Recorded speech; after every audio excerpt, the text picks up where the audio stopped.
The views and opinions of the guests do not reflect the views and opinions of the hosts. Furthermore, the views and opinions of the hosts do not reflect the views and opinions of the show, the management of this page, and the affiliations of the hosts.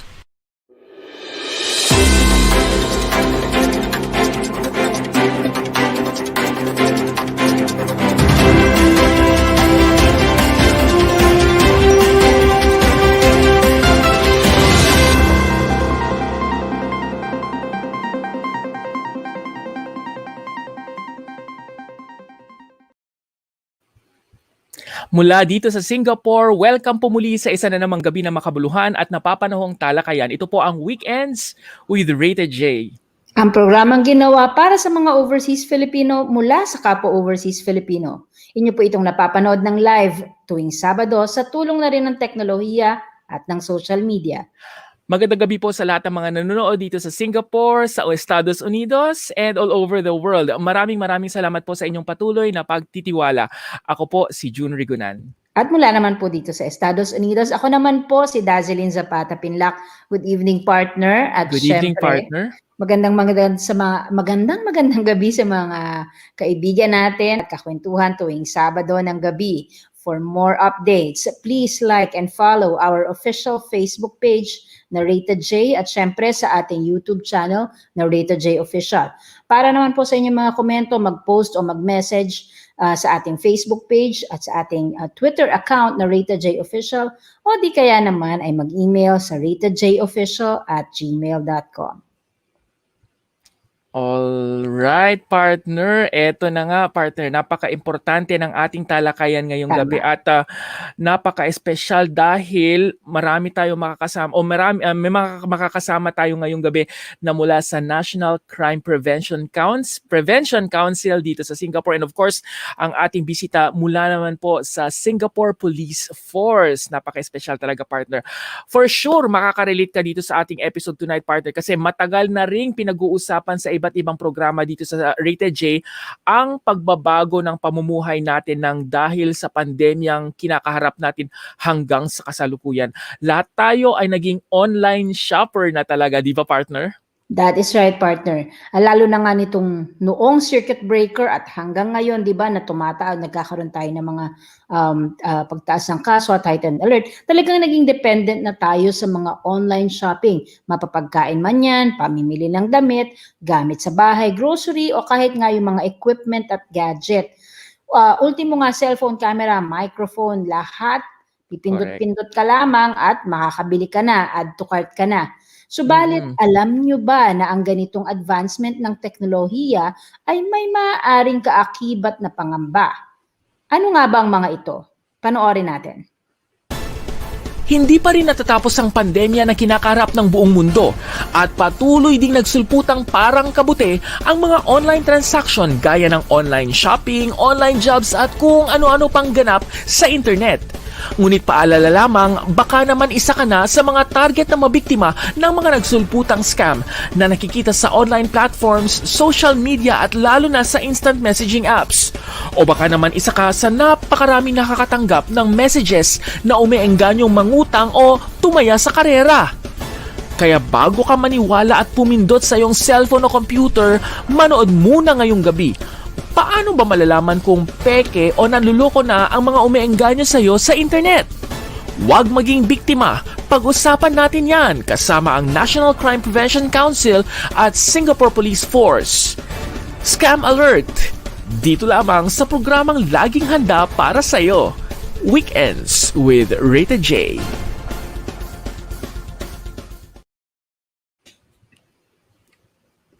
Yes, partner? Ayan. Ngayong gabi, ikinalulugod natin. Tonight we'll have very special guests like what my partner mentioned. Sa mga kababayan natin, this will be run in English, but we will try and make sure to also translate important portions to help everybody understand. So, yun na nga, we are very happy and privileged to have our guests for tonight. We'll start with Miss Felicia Sio. She's the ASP of the Commercial Affairs Department of the Singapore Police Force. Good evening, Felicia. Good She's evening, actually the senior Felicia. investigation officer from the anti-scam division of the the commercial affairs department of SPF, or Singapore Police Force. Good evening, Felicia. We are very privileged to be for you to be joining us tonight. Hi everybody. I'm Felicia from Anti-Scam Division. Thank you very much. And of course, we also have the Senior Program Executive of the National Crime Prevention Council. We have Miss I hope I will pronounce this correctly. So Shu Jin. Thanks a lot, XJ. I will just have to call her XJ tonight. Thanks a lot, XJ, for joining us. Hi, I'm XJ. Right. Thank you very much for joining us tonight, partner. All right. Thank you again to both of you for joining us. And we're really very pleased to have you on the show. We have, we have always advised our countrymen who are based in Singapore about scams, but it's extremely, we're extremely grateful that we have officials who will share or who will share what you know regarding this matter. Felicia, may I just check with you? What are the top 3 scams that have been affecting us here in Singapore? Okay. Firstly, a very good evening to RJA audience, Rated J audience. Thanks for having us in your show. So some of the top scams that we'll be highlighting today will be bank phishing scams, loan scams, and job scams. So during this session, both XJ and I will actually share about how each scam works so that Rated J audience can understand better.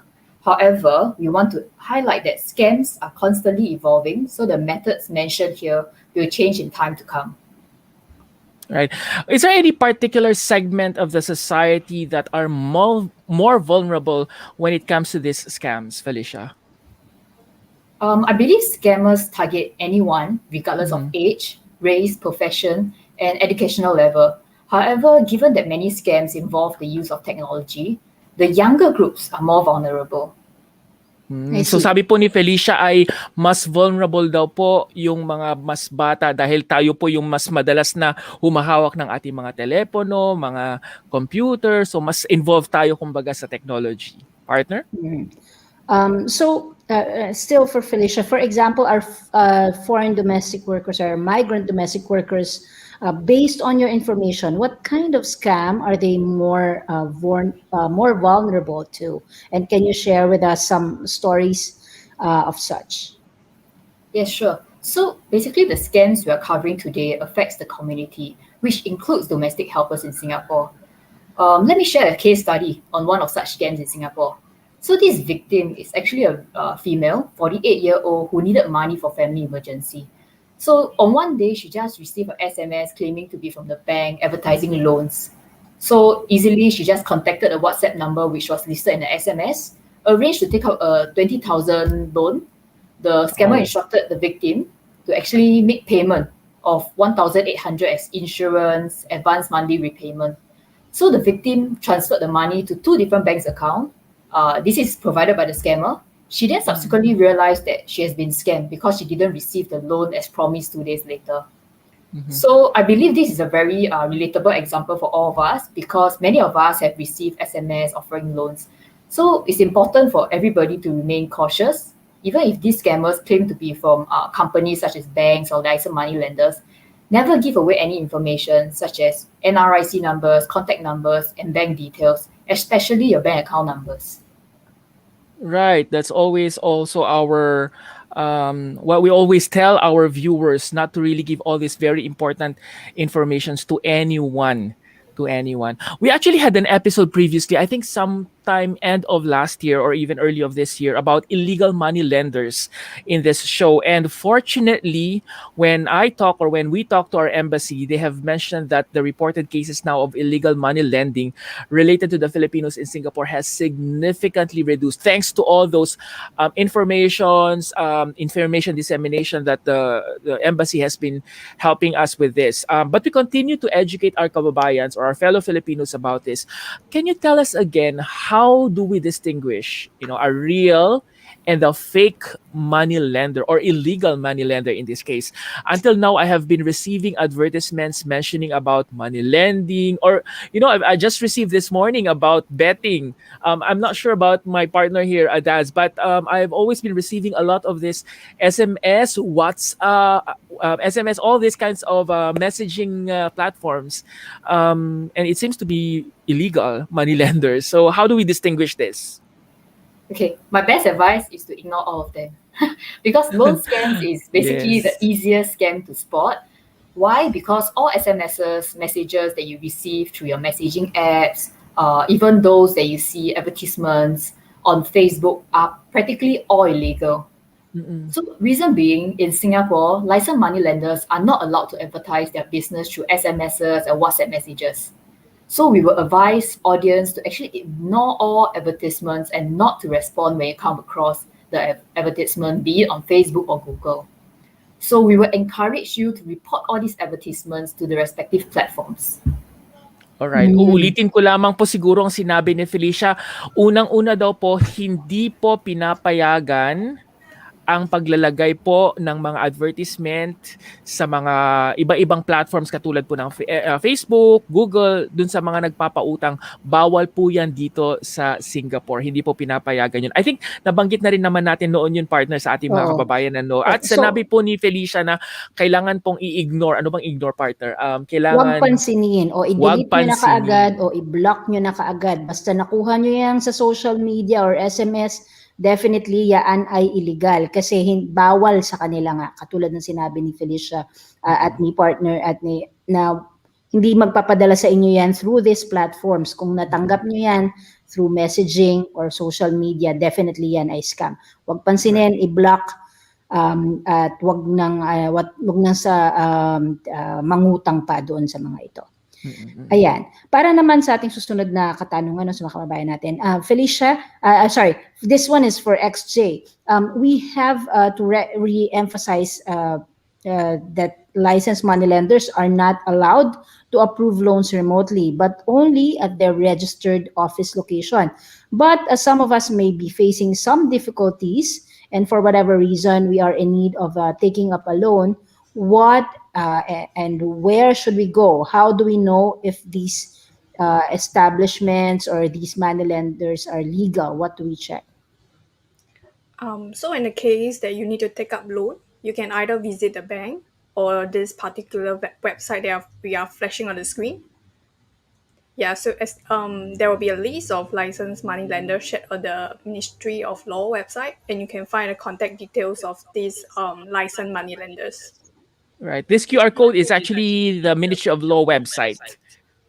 Right? Correct me if I'm wrong. So, please po, you can screenshot this or you can go po sa www or https rom.mlaw.gov.sg o pumunta lamang po kayo dun sa Ministry of Law, tas hanapin nyo po yung ROM, makikita nyo po lahat ng mga lisensyadong money lenders po dito sa Singapore. Right. Okay, next, what about bank phishing? How does it actually happen, this bank phishing? Actually, I have a friend who has introduced me a little bit of this bank phishing before, but can you tell us a little bit more about this bank phishing, Felicia? Okay, I believe many of us have received phone calls from our banks. They promote a product, SMS to tell us that the transaction they have just conducted. But if you look at it, the SMS actually will only ask you to call the bank if the transaction is not conducted by you, nothing else. So now scammers are trying to impersonate the banks and sending such messages in their names to victims. So the messages, like you can see on the screen, are often using threatening language such as your bank account has been frozen or a payment has been made to create a sense of urgency and to get you to react immediately. So if the scammers actually manage to spoof your bank's actual sender's ID, these scam messages will actually appear in the same conversation thread where you receive your OTPs. So given that you are seeing the messages in the same conversation, so you actually believe that the SMS is real, but actually they are not.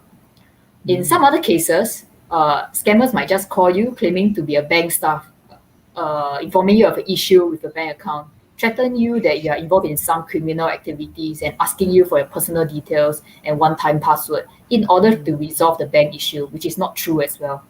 Okay. I think this is a very important note. Maybe partner, can you help me to translate this for our fellow Filipinos? Yes. So, yung sinasabi kanina ni Felicia, kung makikita ninyo, minsan kasi ang ginagawa na nung mga nitong mga scammer, tumatawag, di ba? So, kung mapapansin nyo, pagsagot nyo sa telepono, uy, hindi ko kilala yung number, pagsagot nyo, ang magsastart sila, this is DBS, magpapakilala sila in the name of the banks talaga para i-scam kayo. So, paano nyo yun masaspot? Kung sa messaging, makikita nyo yan dyan, di ba, sa screen natin, pag mag-message sila, lalabas yung totoong bank. Ito, real bank SMS ID, yung ID nila kung kanino nang galing. Dito sa mga fake na messages, nakalagay dyan, we are blocking your account. Tapos usually, click ka ng link. Magbibigay siya ng link. At wala yun ito sa mga official na mga SMS ito. So ito from SMS from bank, makita nyo sa pinakababa. Kamukha yan nung kapag meron kayong transaction tapos merong OTP or yung one-time PIN na tinatawag, di ba? So ayan, makikita natin yung tunay na SMS nila. Wala yan link na ibibigay sa inyo na i-click ninyo. So yan yung paano nyo masaspot yung mga fake. Tapos yun na nga, kung hindi kayo sigurado, huwag nyong pipindutin ang kahit na anumang link. Okay, that's the best thing. Do not click if you're not sure about the link. And as what Felicia has mentioned, wag po tayong magbibigay po ng mga one-time PIN. Or one-time password pala. One-time password. Kapag di ba minsan humihingi sila ng mga one-time password. So yun po, importante na dapat hindi tayo basta-basta nagbibigay ng mga yon. Partner? Ayan. For our next question, if the scammers are able to spoof or imitate the bank's sender ID or impersonating banks over the phone, then how can we tell which one is true and which one is the imitator? How can we prevent or how can we then prevent ourselves from getting scammed on these bank transactions? XJ, would you be able to share with us some tips? That's a very good question. So here's what we normally advise users to do. Be extra careful when answering phone calls with plus prefix. All incoming phone calls that originate from overseas come with the plus prefix before the number. So Alright. if you're not expecting any overseas calls, don't pick up such calls. Alright, I think I will have to translate a little bit first that ang sabi po niya kapag ka daw po nakakatanggap tayo ng mga tawag na merong plus prefix. So for example, dito sa Singapore, di ba meron tayong +65. Kapag ka ho kayo nakakatanggap ng mga ganun na may plus tapos yung number, wag nyo daw pong sasagutin yung mga tawag na ganito. Lalo na po kung hindi naman kayo nag-expect ng isang overseas call. Okay? Go ahead, Felicia. XJ? So for phishing through SMS, you have to read through the content of the message. Normally, banks will inform you of a transaction that you have made, and the message will neither sound threatening or it will create any sense of urgency. So for most banks, they will get you to call the bank official hotline immediately if the transaction isn't made by you. Partner, siguro i-translate mo yun para sa ating mga kababayan? Ayan. So yung binanggit nga natin kanina, yung phishing through SMS, yung panluloko o pang-imitate through SMS, yung mga bangko, hindi yan, magsasabi yan sa'yo, kung wari nag-transact ka ngayon, papadalahan ka niya ng mga confirmation SMS, ganyan, sa SMS. Pero, hindi yan magtutunog na parang nananakot sila, hindi rin sila mag-create ng sense of urgency. Kumbaga, yung mga messages, plain and simple lang kung ano lang yung transaction mo. At para sa karamihan ng mga bangko, sasabihin nila na pwede kang tumawag sa mga opisyal ng bangko, yung bibigay yung hotline number, kapag yung transaction ay hindi ikaw ang gumawa. So meron nang sasabihin doon kung itong transaction na ito ay hindi ikaw ang gumawa, ito ang numero na pwede nating tawagan. Yun yung mga legitimate o yung And I think mga SMS mga messages. Yes, and I think we're flashing right now an example of a fake bank Ayan. SMS. Mm. It's like from the words itself, a payment was attempted. If it was not you, blah blah blah. So it's like threatening SMS from a local bank, which is actually a scam. And of course, the website, as indicated there, is actually not an official website from the bank. Felicia, as sorry, XJ. Okay, yeah, you should also compare the content of the newly received message with the previous message that you get from your bank. For example, does your bank normally use capital words in your message to you? Or would it include a URL in the message for you to click on, something like the one that's on the screen right now? So if the answer is no, the message is likely to be a phishing message. It's similar to how you know a text message is from a friend or from a impersonator through their way of texting. So, ang sinasabi po ni XJ dyan, alam naman po natin kung paano mag-message po yung bangko sa atin. It's either minsan caps lock lahat or hindi.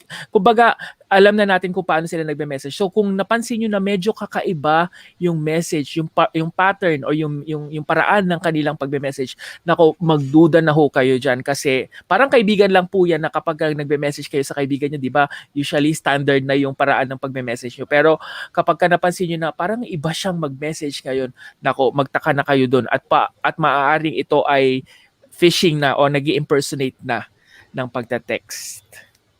XJ? Yeah. So also, you can also have to look out for some grammatical or spelling error in the message. So many of these phishing message have some spelling or grammar error that normally the organization that would have made it.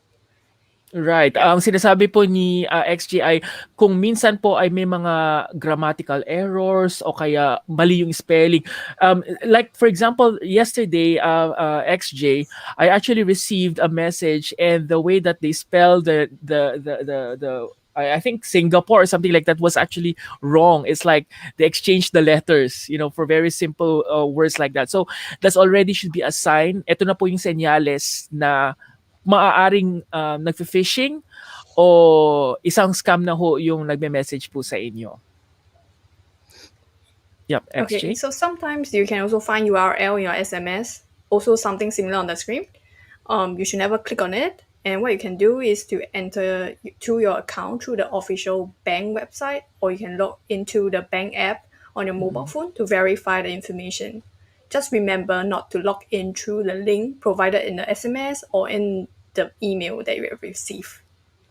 So Partner? katulad ng sinabi yan kanina, no, enforce lang ni XJ, pag yung mga link, kaya wag niyong i-click yon at wag na wag kayong maglalagay ng mga impormasyon ninyo dun sa link na ipinadala. Mapa-email man yan or SMS. Magpunta kayo sa mismong site o yung sa bank app at dun kayo mag-login. XJ. Okay, yeah.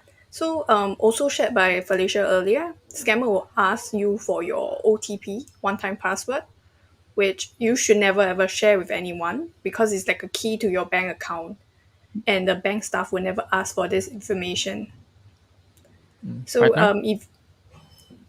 if you're in Ayun, so doubt, yun lang din ulit, yung OTP lang o yung one-time password po yan. Wag na, hindi yan hihingin sa inyo ng kahit na sino mang staff ng bangko. So wag na wag ninyong i-share o ibabahagi. Kahit ano pang sabihin sa inyo, wag niyo ibabahagi ang inyong one-time password. yeah. So if you're in doubt, you can verify by calling the bank through the official hotline to validate the request. There's nothing wrong to be skeptical and say that you can call the bank to verify the person request. All right. Let's go to this third type of scam that you have mentioned, which is job scam. Actually, this is the first time I'm actually hearing this. Can you share us a little bit more about this job scam and how does this type of scam actually works? Partner, is this the first time that you're actually hearing this job scam or you've also had an I think I've experience about encountered this this? before, but not in Singapore. I've never heard of this. But I haven't heard of it originating from Singapore. In other countries, I've heard of this where they solicit, like in Western countries, they solicit job applications. They pretend to be agencies from legitimate agencies from somewhere. So I'm very interested to find out Right. So about does this it as work well. the same here in Singapore, Felicia? Okay, so this is one of the latest scams that is on the rise. So, one of these cases that I'm going to share, a woman actually lost about 70,000 of her life savings. Wow, Yes, that's a lot of money for a 70,000. lot of people. I Yes. can retire Okay, already if I have that. okay. So in this scam, scammers actually try to lure you by performing simple tasks. They'll give you a job saying that you just need to go online, start liking videos. Then they'll actually pay you like some commission for every time you like a video. So it's something very simple. Everybody will try to do it. So once you have shown interest and start to like their videos, the scammers will then introduce you to another job by saying that, oh, you have done well. So they'll ask you to start grabbing orders from e-commerce marketplaces. Hmm. How you grab orders is actually simply by adding items into your shopping cart. You know how it works on e-commerce platforms, right? So We when love you it. add the items, oh, I love it too. We love Okay, it. so but however this is different, you don't get the items. Okay, so you add items into the cart. Then instead of paying the platform, they'll ask you to pay the product items to designated bank accounts that they tell you. So it means the scammers on the other line will tell you, okay, just now pay to this bank account the total amount instead of going through the platform. So in order to build trust in the victims, the scammers will still agree and start paying commissions and everything to the victims in the first few rounds. But once the trust is established, the scammers will start getting the victims to purchase more items, more expensive items until the amount start rolling. Then eventually the victims will find it more and more difficult to get their commissions or get their refunds. Then eventually the scammers will just disappear. Wow. I think Wow, please help us that to, I is mean, scary. give us the permission to have this translated because this is a very important point. Yes, I And this is please a translate. very because this is interesting. First of all, Filipinos like to do a lot of this social media thing, like anybody else, but I think we are really one of the top social media people in the world. And number two, we like to shop online. So because of this, I think we are also somehow vulnerable to these kinds of to this kind of a scam. So maybe partner can translate this in Filipino. Oo, Partner. so yung binanggit kanina napakahalaga nito 'no sa mga kababayan natin siyempre lalo na 'pag gusto natin ng dagdag na kita, 'di ba? Medyo ano tayo sa ganito, yung may extra income na sinasabi. So ito ba medyo bago ito sa pandinig din namin ni partner. So yung isang halimbawa, merong isang babae na na-scam ng $70,000 napakalaking pera po nito. Magkano ba yun sa Pinag-uusapan Pinas? natin dito. So ito yung video na pinapakita kanina ni Felicia, yung isang halimbawa na ano yung papagawa lang 2.5. sa'yo, di ba? Yung magla-like ka lang daw, yun lang yung unang ipapagawa sa'yo, magre-respond ka dun sa mga advertisements at kapag ka nakita nila na talagang interesado ka, nagla-like ka nga ng ito nila-like ng mga videos, pag nakita nila na kumbaga sumusunod ka, ipapakilala na sila, introduce na sa'yo na meron pa isang trabaho na pwede nilang ibigay sa'yo. Yung gagawin mo naman, sa online pa rin to ha, mag-grab ka ng mga order. So ikaw yung mag-click, mag-place sa mga order sa mga platform, i-add mo sa cart, tapos magbabayad ka sa isang designated bank account na ibibigay sa'yo. So yung bank account number ay ibibigay sa'yo ng mga scammer. So sa unang beses o sa ilang mga pagkakataon, para magtiwala ka, yung mga scammer, ibibigay naman sa'yo yung commission mo. Ibibigay din sa'yo yung bayad dun sa mga in-add to cart mo. At kapag buo na yung tiwala natin dun sa mga, dun sa akala natin na legitimate o legal na, yung totoong trabaho ika nga, yung mga scammer, yan na, sisimula na magpabili ng mas mahal na mga items. Okay? At syempre mahirapan ka na kuhanin pa yung mga pondo mo at hindi na lang sila mawawala na lang itong mga scammer na ito.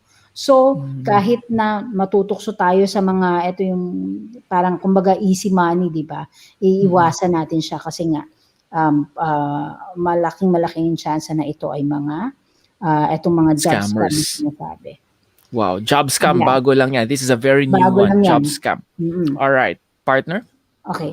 Susunod na question naman, the next question is for XJ. How do we prevent ourselves from getting scammed? XJ, again, would you be able to share some more tips with us, please?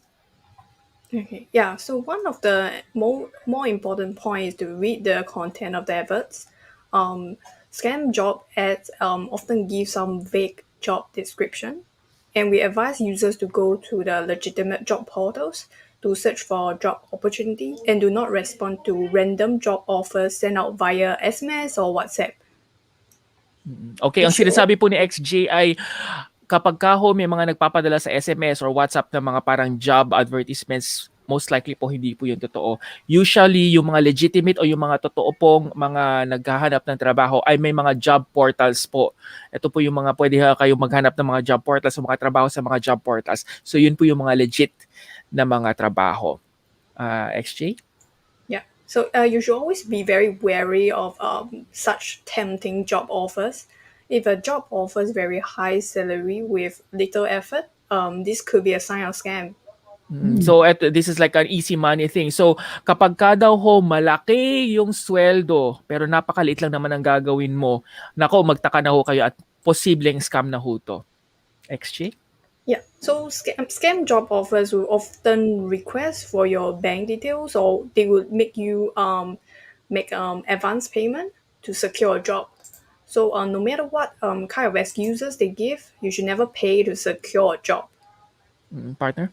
Ayan. So yung mga scammer, yung mga scam job offers daw, minsan nanghihingi madalas na nanghihingi ng mga bank details. Okay? O magbabayad kunwari ng para makasecure ka o para makuha Makakuha mo. ka ng Oo, job. makuha mo yung trabaho. Hindi kayo dapat, okay? Hindi dapat magbayad para lang makuha itong trabaho.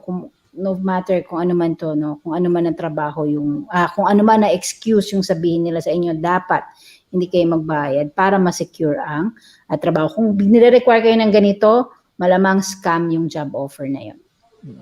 XJ? So these scammers may also impersonate legitimate organization to build credibility and to put up on ads on the job portals. So we should always choose to communicate with the person via the official email and check if the sender's email address, whether is it correspond with the organization and who the person claims to be from. So, Ganun ang din sinasabi po ni XJ ay importante po na kapag ka nakikipag-communicate tayo, usually po may official email po. Tignan nyo po yung email address kapag ka iba po yung email address doon sa company. For example, ang company niya ay Rated J, for example, at ratedj.com, for example. Tapos iba po yung pangalan noon sa mismong kumpanya or vice versa. Ibig sabihin lang po noon, hindi na po yun makatotohan or hindi na po siya legal. Alright? Yeah, so if you're in doubt, you should always verify with the hiring company through the official email or helpline they can find online or through the official website. So many companies also have a recruitment section that you can actually find the information of the website. And usually these companies will also call you Yes. when they want to hire you. Usually they will really give you a call and then it will just be followed with an email. So it's usually Yes. the case, right? Okay. Yes. Partner, gusto mong i-translate yung sinabi kanina doon? Ayun, so yung huling sinabi ni XJ kanina, kung meron kang kutob, 'di ba, nagdududa ka na parang tingin mo or gusto mo lang i-check kung tunay ba 'yon, i-verify nyo o siguraduhin nyo dun sa kumpanya na concerned. Marami naman silang mga plataforma, pero pwede kayong mag-email dun sa official email nila o kaya helpline na makikita ninyo online. May marami rin yung mga kumpanya na meron sa mga website nila, may nakalagay dyan, recruitment section o kaya careers, ganun yung mga heading niya. At po pwede kayong i-check o i-verify nyo yung information doon kasi makikita nyo kung totoo ba yung job posting na sinasabi. Partner. Right, partner. Okay, it seems that the advancement of technology, these scammers are getting more elusive, they're more creative, they're really even harder to track. So how can we avoid getting scammed given that these scammers are getting more and more creative and actually more and more advanced, utilizing all types of social media platforms? Would you be able to probably share us more tips on this, XJ? Yes, scams are always evolving, and indeed, these criminals are getting more creative and devious every day. So staying vigilant is very important, and verifying the information that you receive can help us all to avoid getting cheated. Alright. Partner, ikaw siguro mag-translate ng ano ba ibig sabihin nun. Nagbabago, nag-e-evolve po, ano bang nag-e-evolve? Nagbabago yung paraan ng mga kriminal na to at mas nagiging creative sila, mas gumagawa sila ng paraan para mas maging ano ba to? Mas advanced kumbaga, Makapanlinlang. na makapanling lang. So, to stay vigilant, make it a point po na i-verify nyo palagi o kailangan i-check nyo palagi yung information na natatanggap nyo para hindi po tayo maloko. Parang pag-ibig lang yan eh. Dapat bine-verify nyo, kina-counter-check nyo rin yan. As I was telling them, XG, that it's like love. You have to always verify first before you fall in love. Yes. All right. So don't get cheated as well. Yes. Okay. Okay, yeah, so we also encourage you to share the latest scam news with your family and friends to prevent them from being scammed as well. And if you've come across any scam ads, make it a point to report such ads to the platform in concern, such as you can report those like loan messages that you receive from WhatsApp through the reporting function. Right. Yeah. Like for example, if you have watched this episode tonight, please share it with your friends because they would be able to help their friends in case of these people would also receive these kinds of messages or online scam.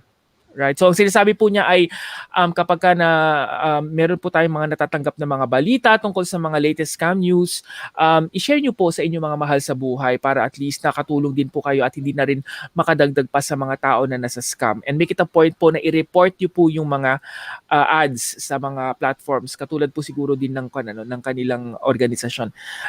Like in your organization also in NCPC, they could also report that, right, XJ? Right. Yeah, you can Right. email it to us as well. Yep. All right. Okay. Okay, yeah. So this is a community effort to play a part in a fight against the scam. So if you have any other doubts, you can go to our Scam Alert website at www.scamalert.sg to find out more information about scam. Or you can speak with your family or friends to get a second opinion. I mean, if you encounter such situation. All right. So, nakikita nyo po dyan, www.scamalert.sg kapag ka po meron kayong mga nare-receive na mga messages o kaya may mga nababalitaan po kayo o gusto nyo po mag-report, pwede ho kayong mag-check dito po sa www.scamalert.sg. I just want to share one of the comments of our viewers. They actually said, marami ako natatanggap na WhatsApp ko, sa WhatsApp ko, blocked ko na kaagad yung number. What she's telling us, Mary Ann Vigo is telling us that she has been receiving a lot in an instant messaging platform. She immediately blocks the numbers. So that's very important. You should always immediately block the number. And yeah, that's correct, right, XJ and Felicia? Yes. Right. Okay. Good. All right. I think thank you very much, Felicia and XJ, for sharing all this important information. Any last words for our Karita J, Felicia? Maybe you start with you. So finally, we just want to say scammers only want two things, right? Your personal information and your hard-earned money. So they will come up with all sorts of excuses, reasons to lure you to to give away your information and money. So 3 advice is do not give your information without verification. Don't be lured by any deals that is too good to be true without checking the credibility. And never ever give away your one-time passwords, which is OTPs, to anyone. So if you happen, unfortunately, been scammed into giving away anything, your money or your personal information, such as bank details, please file a police report immediately. All right. Maybe partner, you can help me to translate what Felicia has just said. So ayun, ang kakasabi lang ni Felicia, yung mga scammers, dalawa lang yung gusto nila. Una, yung personal information ninyo, kung yung identity, yung mga impormasyon ninyo na personal na hinihingi nila, at yung mga hard-earned money ninyo, yung mga pera na kinita ninyo. So yun ang gusto nilang makuha. And marami silang mga excuse na gagawin para maengganyo o para maloko yung mga biktima para nga makuha itong impormasyon o yung pera. So, importante daw, sabi ni Felicia, wag na wag mong ibibigay yung personal information mo nang hindi mo na-verify. Okay? Ikalawa, wag din malulure nitong wag din maluloko nitong mga great, yung sinasabi nila na parang kumbaga yung easy money na binabanggit kanina, yung mga parang wow, bongga tong deal na to, na hindi natin chine-check kung ano ba yung kredibilidad ng mga tao na nakikipag-transact sa atin, nakikipagpalitan ng impormasyon sa atin. At ito isa sa pinaka-importante, no? Wag na wag kayong magbibigay ng mga one-time password, yung mga OTP, yung mga code na binibigay sa inyo na related sa kahit na anong online account sa ibang tao. Ayan. So kapag naman na-scam na kayo, wala na kayo, naloko na kayo, siguraduhin niyo na mag-file kayo kaagad ng police report. Correct. That's very important. Always report to the police. All right. If you allow me to just read some comments here, and I'll translate it also. Kaya ako pag may tumatawag o message, di ko sinasagot o reply, block ko kaagad. So she say, Charita Coloma is saying that if someone calls her, she just don't reply, she doesn't answer it, and she immediately blocks the number. Okay, there's also here Rose Ann. Oo, ako grabe daming tawag na walang contact ko. Minsan pa nga nag-message sa akin about bank, about sa kahit anong reason. Casino, ewan, marami pang ibang reason. So she's saying that there's a lot of callers, and according to her, sometimes it's actually, or they're claiming to be from the bank, and they would have a lot of different reasons, like even they will have multiple reasons to that they tell the caller tells the person. Okay, J. Basihan Feliciano, she said, thank you for the information you've shared to us. I think there's one more important. Okay, sabi ni Crisanta Giking, si Ate Crisanta, hello po. Daming tumatawag, ayaw kong sagutin. She said, there's a lot of callers. She doesn't want to answer these callers. All right, at least our people right now are really more knowledgeable, and they are more attentive to these kinds of calls right now. This one's, nako, ako 2 beses na nangyari sa akin. Sa simula, ang gagaling nila, but in the end, magdadrama pa. Makuhanan ka lang ng pera. Pero hindi nila ako kaya direct to the point, wag ako scam mo. Wala kang mapapala sa akin. So Jasmine is saying that she has experienced this 2 times or twice.